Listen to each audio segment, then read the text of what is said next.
Uma vez criada a entidade burocrática, ela, como a matéria de Lavoisier, jamais se destrói, apenas se transforma. Sou chamado a responder rotineiramente a duas perguntas. A primeira é: haverá saída para o Brasil? A segunda é: o que fazer? Respondo àquela dizendo que há três saídas: o aeroporto do Galeão, o de Cumbica e o liberalismo. A resposta à segunda pergunta é aprendermos de recentes experiências alheias. Para as esquerdas brasileiras, o socialismo não fracassou, é apenas um sucesso mal explicado. Nossa Constituição é uma mistura de dicionário de utopias e regulamentação minuciosa do efêmero. O bem que o Estado pode fazer é limitado, o mal infinito. O que ele pode nos dar é sempre menos do que nos pode tirar. É divertidíssima a esquizofrenia de nossos artistas e intelectuais de esquerda. Admiram o socialismo de Fidel Castro, mas adoram também três coisas que só o capitalismo sabe dar: bons cachês em moeda forte, ausência de censura e consumismo burguês.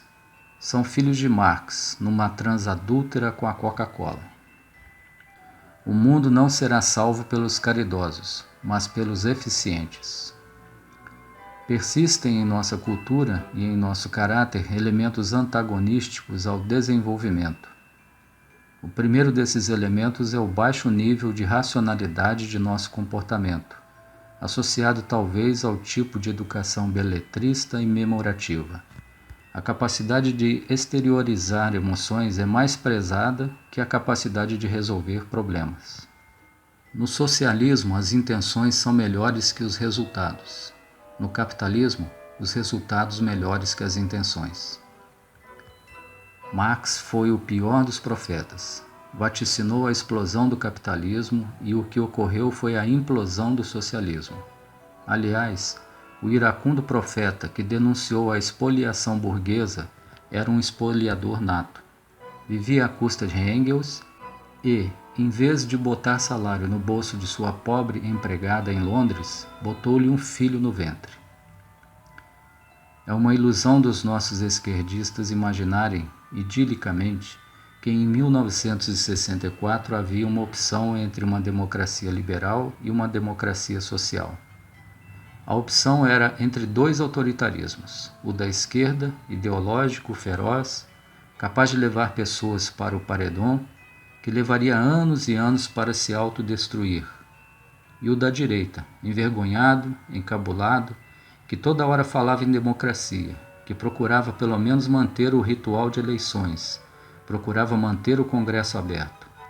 Essa era a real opção. Foi precisamente o capitalismo selvagem dos americanos, que fala mais em individualismo que em solidariedade, mais em competição que em compaixão, que se provou mais includente, criando empregos não só para os nativos, mas para milhões de excluídos de outros continentes. Admitir o liberalismo explícito, num país de cultura dirigista, é coisa tão esquisita quanto praticar sexo explícito em público. Não dá cadeia, mas gera patrulhamento ideológico. A etiqueta de socialista ou centro-esquerda dá um ar de respeitabilidade a qualquer patife ou imbecil, animais abundantes na praça. Pessoas sérias raramente têm tempo e estômago para as futricas e brigas para ocupar o espaço corporativo. A OAB conseguiu a façanha de ser mencionada 3 vezes na Constituição Besteirol de 1988. É talvez o único caso no mundo em que um clube de profissionais conseguiu sacralização no texto constitucional. O subdesenvolvimento procura soluções mágicas. Quando faltava chuva, o Inca não tinha dúvida. Sacrificava algumas crianças ao deus de plantão. Aqui, a mágica agora é o denuncismo do pega corrupto. Esquecemos as razões profundas da corrupção, a falência múltipla do Estado, obsoleto, corporativo, ocupado por interesses espúrios, cuja ineficiência tem por maiores vítimas os pobres e indefesos. Se continuarmos a pensar nos sintomas e não na doença, não conseguiremos mudar as coisas. Só se Deus for mesmo brasileiro. No meu dicionário, socialista é o cara que alardeia intenções e dispensa resultados. Adora ser generoso com o dinheiro alheio e prega igualdade social, mas se considera mais igual que os outros. Quem se preocupa sinceramente com os pobres deve buscar obsessivamente elevar a demanda de mão de obra através de medidas como 1. A privatização de empresas estatais, pois o governo falido perdeu a capacidade de investir. 2. A eliminação de restrições ao capital estrangeiro, que geraria empregos e traria tecnologia. 3. A diminuição dos encargos sociais e burocráticos que oneram o custo da contratação. Temos de ter normas objetivas e claras e cumpri-las para valer, feito as regras do trânsito. Não se indaga qual a idade ou o grau de culpa de quem furou o sinal vermelho, mas apenas o fato. Com a nossa capacidade de fazer maluquices em nome de boas intenções, criamos uma legislação de menores que é um tremendo estímulo à perversão e ao crime, ao fazê-los inimputáveis até os 18 anos. Os esquerdistas, contumazes idólatras do fracasso, recusam-se a admitir que as riquezas são criadas pela diligência dos indivíduos, não pela clarividência do Estado. Os comunistas sempre souberam chacoalhar as árvores para apanhar no chão os frutos. O que não sabem é plantá-las.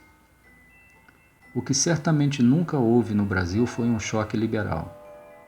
O liberalismo econômico, assim como o capitalismo, não fracassaram na América Latina.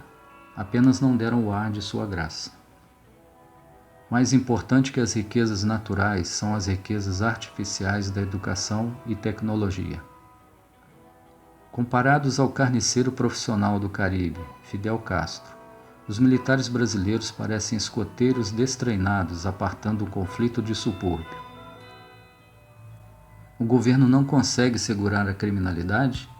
Pouco importa, basta desarmar o cidadão comum, de bem, esse que não comete crimes, e diante da insegurança oficializada, pediria pelo menos a ilusão de uma chance de se defender, por pequena que fosse.